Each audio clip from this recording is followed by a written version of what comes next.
Hola, ¿qué tal? Bienvenido a esta sesión de lectura acompañada en la que vamos a compartir en esta ocasión el Evangelio de según San Mateo en su capítulo 14.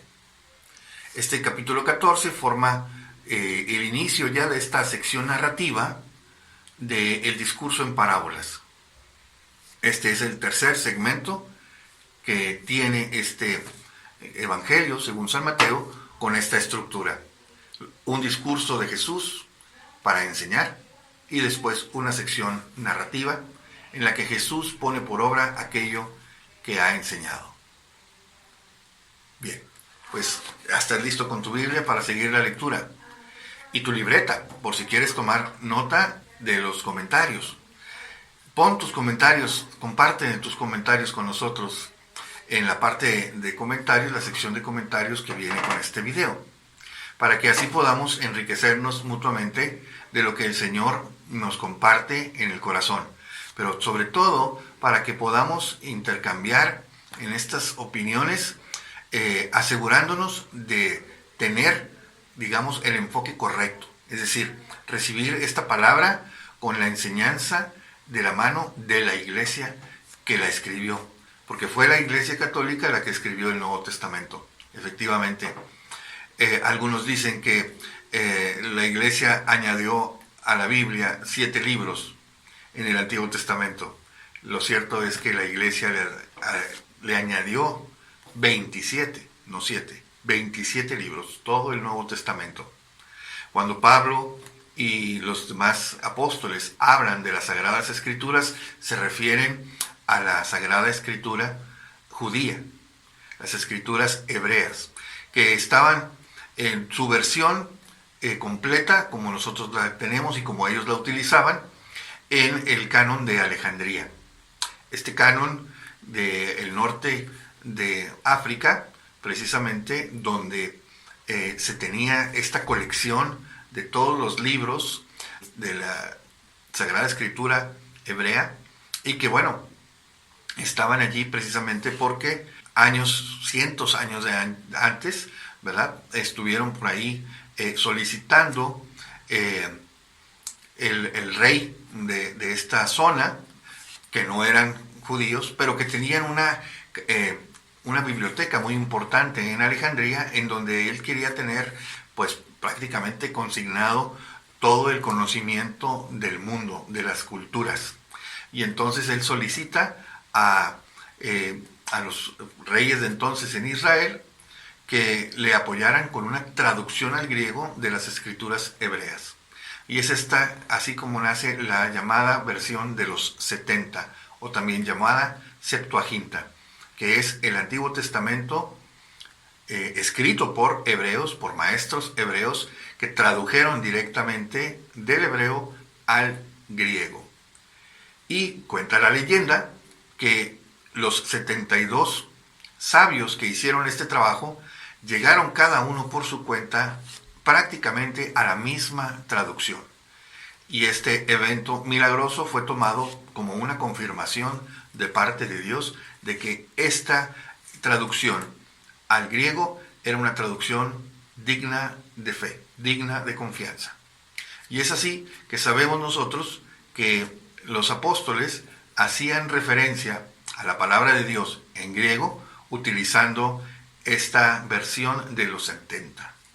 Cuando los hebreos definieron, los maestros judíos, una escuela que había en Jamnia o Yamnia, una escuela de maestros de la ley, una escuela rabínica, pues definió cuáles eran los libros del Antiguo Testamento, de la ley y los profetas judíos.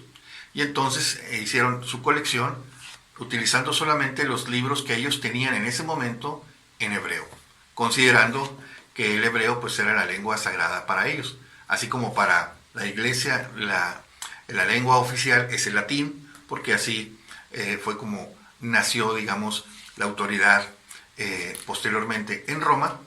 Bueno, pues así definitivamente podemos comparar, ¿verdad?, que para los judíos el hebreo era la lengua sagrada. Y es así que ellos tomaron este criterio. Solamente aquellos libros que estuvieran en hebreo serían tomados como Sagrada Escritura. Pero, como se pudo constatar después, también de estos libros que en ese momento ellos descartaron, existían versiones en hebreo, pero en ese momento ellos no la tenían, por lo tanto las dejaron fuera, las marginaron, aunque también si nosotros leemos estos libros, digamos estos 7 libros que ellos descartaron, podemos ver que hay probablemente otro criterio más, y es que en muchas de sus enseñanzas estos 7 libros representan ya un pensamiento muy cristiano, una enseñanza muy de Jesús, y también la manera como trataron las autoridades judías a Jesús en su tiempo estaba profetizada,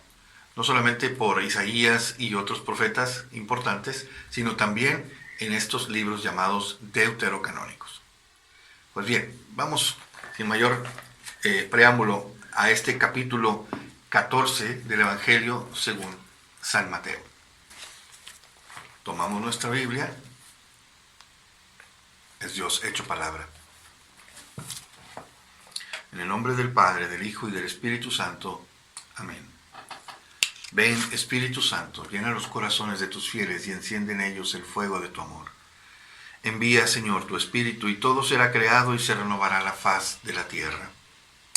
Oh Dios, que has iluminado los corazones de tus hijos con la luz del Espíritu Santo, haznos dóciles a sus inspiraciones para gustar siempre el bien y gozar de su consuelo. Por Cristo nuestro Señor. Amén. Espíritu Santo, fuente de luz, ilumina nuestro entendimiento y ayúdanos a recibir, comprender esta palabra que tú inspiraste con el mismo espíritu con que fue escrita. Por Cristo nuestro Señor. Amén. En el nombre del Padre, del Hijo y del Espíritu Santo. Amén. Por entonces el rey Herodes oyó hablar de Jesús y dijo a sus consejeros: es Juan el Bautista, que ha resucitado de entre los muertos. Por eso actúan en él los poderes milagrosos.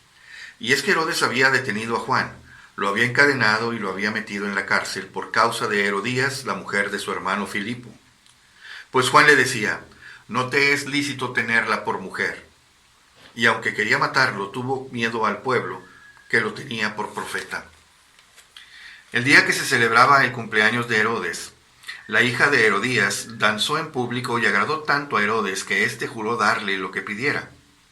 Ella, instigada por su madre, le dijo: dame ahora mismo en una bandeja la cabeza de Juan el Bautista. El rey se entristeció, pero por no romper el juramento que había hecho ante los invitados, mandó que se la dieran, ordenando que le cortaran la cabeza a Juan en la cárcel. Trajeron la cabeza en una bandeja y se la dieron a la muchacha, la cual a su vez se la llevó a su madre. Después vinieron sus discípulos, recogieron el cadáver, lo sepultaron y fueron a contárselo a Jesús. Jesús, al enterarse de lo sucedido, se retiró de allí en una barca a un lugar tranquilo para estar a solas. La gente se dio cuenta y lo siguió desde los pueblos, a pie. La gente se dio cuenta y lo siguió a pie desde los pueblos. Cuando Jesús desembarcó y vio aquel gran gentío, sintió compasión de ellos y los sanó a los enfermos que traían. Al anochecer sus discípulos se acercaron a decirle: el lugar está deshabitado y es ya tarde. Despide pues a la gente para que vayan a los pueblos y se compren comida. Pero Jesús les dijo: no es necesario que se vayan, denle ustedes mismos de comer. Le dijeron: no tenemos aquí más que 5 panes y 2 peces. Él les dijo: tráiganmelos. Y después de mandar que la gente se sentara en la hierba, tomó los 5 panes y los 2 peces. Levantó los ojos al cielo, pronunció la bendición, partió los panes, se los dio a los discípulos y éstos a la gente. Comieron todos hasta hartarse, y con lo que sobró, llenaron 12 canastas. Los que comieron eran unos 5,000 hombres, sin contar mujeres y niños. Luego hizo que los discípulos subieran a la barca y se adelantaran a la otra orilla, mientras él despedía a la gente. Después de despedirla, subió a la montaña para orar a solas. Al llegar la noche, estaba allí solo. La barca, que estaba ya muy lejos de la orilla, era sacudida por las olas, porque el viento era contrario. Antes de la madrugada, Jesús se acercó a ellos caminando sobre el lago. Los discípulos, al verlo caminar sobre el lago, se asustaron y decían: «Es un fantasma», y se pusieron a gritar de miedo. Pero Jesús les dijo enseguida: «Ánimo, soy yo, no teman». Pedro le respondió: «Señor, si eres tú, mándame ir hacia ti sobre las aguas». Jesús le dijo: «Ven». Pedro saltó de la barca y caminando sobre las aguas iba hacia Jesús. Pero al sentir la violencia del viento se asustó, y como empezaba a hundirse, gritó: «Señor, sálvame». Jesús le tendió la mano, lo levantó y le dijo: «Hombre de poca fe, ¿por qué has dudado?». Subieron a la barca y el viento amainó. Y los que estaban en la barca se postraron ante Jesús, diciendo: «Verdaderamente eres Hijo de Dios». Después de atravesar el lago, llegaron hasta la orilla de Genesaret. Al reconocerlo, los habitantes del lugar difundieron la noticia por toda aquella región y le trajeron todos los enfermos. Le suplicaban que les dejara tocar siquiera el borde de su manto, y todos los que lo tocaban quedaban sanos. Palabra de Dios. Pues vamos a ver ahora el comentario sobre este capítulo 14. Es un capítulo corto, pero como ya sabemos, forma parte ahora de la sección narrativa de este bloque temático que es el reino de los cielos. Cuando cierra el capítulo 3 diciéndonos que Jesús se fue a su casa y ahí en su pueblo se puso a enseñar, pero pues la gente lo rechaza, ¿verdad? Se quedan asombrados y no creen que él sea el Mesías enviado porque ellos conocen o creen conocer su origen, ¿verdad? Ellos dicen, pues si conocemos a su familia. Y una de las cosas que en otro momento harán mención es que, dice, cuando venga el Mesías se supone que nadie va a saber de dónde viene, ¿verdad? Y ciertamente, la gente de Nazaret no sabían que Jesús venía de Belén. Pero bueno, sabían, lo conocían desde pequeño y bueno, pues ellos pensaban que Jesús era de Nazaret, ¿no? Así lo consideraban, como que ya era, digamos, conocido. Pues bien, el capítulo 14 empieza ahora con este momento en el que Herodes se cuestiona acerca de Jesús. ¿Quién es este Jesús, verdad? Porque oye hablar de Jesús y dice a sus consejeros, pues él es Juan el Bautista, ¿verdad? Al que yo mandé matar y ha resucitado. Por eso actúan en él los poderes milagrosos. Es decir, no atina a saber realmente quién es Jesús. Y también, ¿verdad? Nos habla de este momento en el cual fue muerto Juan el Bautista, ¿verdad? Por orden del rey Herodes. Jesús dice que al enterarse de la muerte de Juan el Bautista, se retira de allí y algo que hace él aquí es la primera multiplicación de los panes.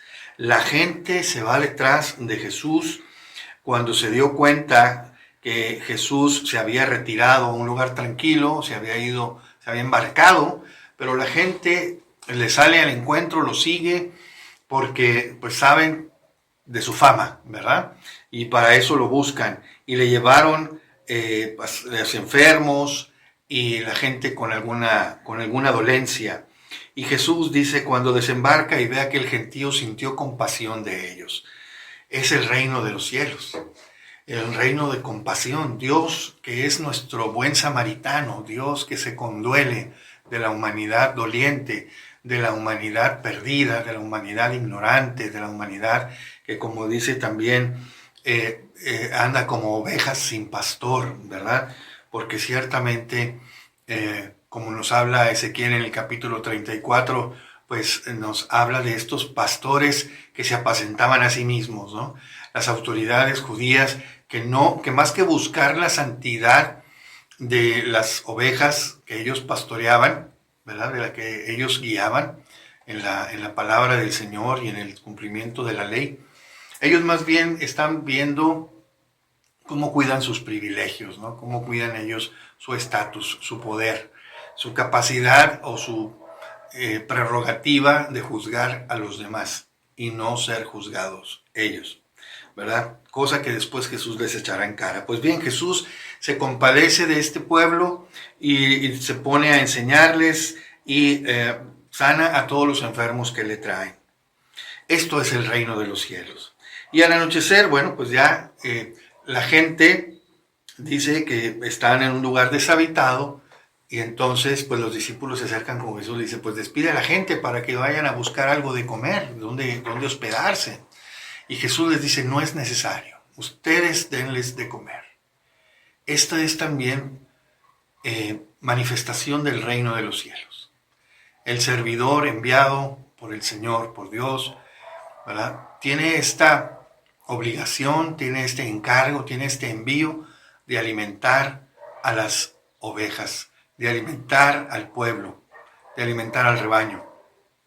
Y pues bien, Jesús les dice, bueno, ¿con qué cuentan? ¿Verdad? ¿Con qué cuentan? Y les dicen, aquí no hay más que 5 panes y 2 peces, que alguien las traía por ahí, un muchacho, ¿verdad? Dirá en otro evangelio. Aquí hay un muchacho que trae 5 panes y 2 peces. Pero ¿qué es eso para tanta gente? Bueno, Jesús se los pide y los manda a sentar, que se sentaran en la hierba. Y tomó, nos dice aquí el versículo 19, nos dice, tomó los 5 panes y los 2 peces y levantando los ojos al cielo, pronunció la bendición. Pronunció la bendición y partió los panes. Este gesto de Jesús marcará después también lo que es la Eucaristía, lo que ahora conocemos como la Eucaristía, la cena del Señor, la fracción del pan. Y se lo dio a los discípulos y estos a la gente. Entonces aquí también deja en claro algo Mateo, ¿verdad? Jesús no recurrió a nadie más. Jesús no partió más que de esos 2 peces y 5 panes, ¿verdad? Porque hay algunas interpretaciones, ¿verdad? Digamos modernistas, más recientes, más racionalistas, ¿no? Como que Jesús hizo que la gente compartiera, que Jesús no multiplicó panes, que Jesús no mostró sus poderes divinos, ¿verdad? Sus atribuciones divinas. Y sin embargo aquí Mateo lo deja muy claro. Dice, él tomó los 5 panes y los 2 peces, levantó los ojos al cielo, pronunció la bendición, partió los panes y se los dio a los discípulos y estos a la gente. No hubo mayor mediación. No hubo con que otros sacaron el lonche que llevaban ahí bajo el brazo y se pusieron a compartir. Esto no lo dice el Evangelio. Y quererlo convertir ahora en la nueva interpretación es ir en contra, falsear el Evangelio, ¿verdad? El mensaje es claro. De ahí, de esos 5 panes y 2 peces, comieron todos hasta hartarse y con lo que sobró llenaron 12 canastas. Nuevamente aquí vemos el 12, ¿verdad? Que nos habla de esta plenitud del pueblo, la plenitud de las tribus de Israel, ¿no? También la plenitud de la iglesia, que son los 12 apóstoles, ¿no?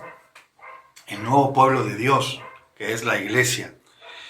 Los que comieron eran unos 5,000, sin contar mujeres y niños. Entonces, pues si hombres eran 5,000, sabemos que en este tipo de cuestiones, digamos, religiosas, las mujeres, pues por mucho a veces duplican la participación de los varones. Probablemente si estamos hablando de 5,000 hombres, pues entre mujeres y niños a lo mejor eran otros 10,000, no sabemos, ¿no? Pero bueno, el caso es que les dio de comer a todos y sobró. Luego hizo que los discípulos subieran a la barca y se adelantaran a la otra orilla. Y él se quedó despidiendo a la gente. Esto es el reino de los cielos, nuestro Dios volcado al servicio de su pueblo, volcado en esta ternura, en esta compasión, en esta entrega con el pueblo al que él ama, definitivamente. Y después de despedirlos, él todavía se fue a orar un tiempo, se fue a la montaña para orar a solas. ¿Qué enseñanza más grande? Esto es el reino de los cielos. Después de servir, todavía la oración. El Señor se alimenta de esta entrega que hace a su pueblo y todavía después va y se alimenta recargando baterías, diríamos coloquialmente, en esta relación, en esta plática con el Padre, en este diálogo de amor entre las divinas personas, ¿no? Y al llegar de noche, dice, allí ya estaba él solo. Ya habían partido los discípulos en las barcas, habían partido los discípulos y entre ellos obviamente pues los apóstoles. Y la barca nos dice que ya estaba muy lejos de la orilla. Y aquí viene otro episodio en el que el Señor manifiesta su divinidad. Este cumplimiento del reino de Dios, que es la presencia de Dios directamente apacentando a su pueblo, como lo había él profetizado. Yo mismo apacentaré a mis ovejas, yo mismo tomaré a las que están heridas y las sanaré, y tomaré a la gorda y la cuidaré para que siga creciendo, para que siga desarrollándose, y a la que está enferma la voy a cuidar y la voy a curar. Total, el Señor es presencia constante, total, ante su pueblo, una presencia amorosa, una presencia de el pastor. Tenemos entonces esta manifestación del Señor también como Dios, también como Señor de la creación, que por encima de las leyes naturales se manifiesta caminando sobre las aguas, ¿verdad? Jesús antes de la madrugada se acercó a ellos caminando sobre el lago, y los discípulos al verlo caminar sobre las aguas pues creyeron que era un fantasma, y él los tranquiliza: soy yo. Y bueno, sale Pedro, ¿verdad? El más aventado, ya sabemos que el que tenía este arrojo, va y le dice al Señor: bueno, si eres tú, pues mándame ir a ti. Jesús le dice: ven, y Pedro salta de la barca y camina sobre las aguas. Iba ya hacia Jesús, pero al sentir la violencia del viento se asustó y como empezaba a hundirse, gritó: Señor, sálvame. Y Jesús le tiende la mano y le dice: hombre de poca fe, ¿por qué has dudado? También otra enseñanza que tenemos aquí del reino de los cielos. En el reino de los cielos hay muchas personas, por no decir que todos, que tenemos una fe que todavía necesita madurar y crecer.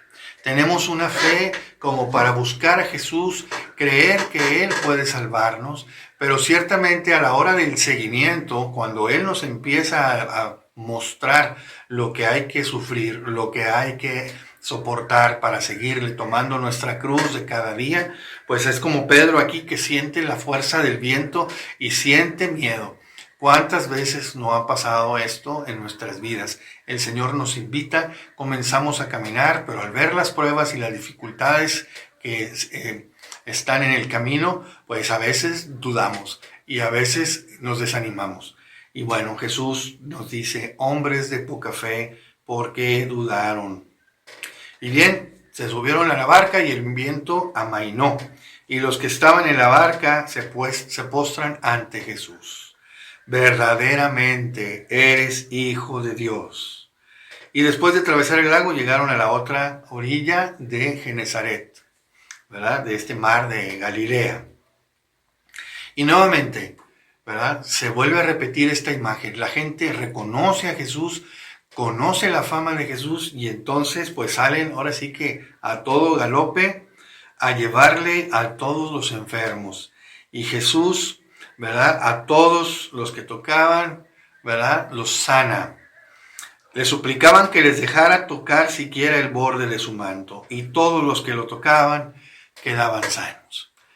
Si nos acercamos a Jesús y lo tocamos con fe, y nos dejamos tocar por Él con fe, ciertamente seremos sanados. Este es parte de la enseñanza del discurso, digamos, más bien de la sección narrativa, porque vamos a continuar con el capítulo 15 y 16 todavía, ¿verdad? De esta parte, de esta sección narrativa del anuncio del reino, de lo que es el reino de los cielos. Y todavía una parte del capítulo también 17. Pues bien, hasta aquí el comentario del capítulo 14. Damos gracias al Señor por esta enseñanza que hemos recibido. Gracias, Padre Celestial, gracias por esta enseñanza que nos das de tu palabra, porque te entregas a nosotros con amor, con solicitud, con ternura, con toda intención de salvarnos. de llegar a nuestro corazón y cambiarnos. Que este dabar, que esta palabra que transforma, que regenera, que nos vuelve a enseñar y nos trae al camino de la santidad, Señor, que podamos hacer la vida, que podamos ser testimonio congruente, fiel, creíble de tu presencia amorosa en el mundo. Te lo pedimos por Cristo nuestro Señor. Amén. En el nombre del Padre, y del Hijo, y del Espíritu Santo. Amén.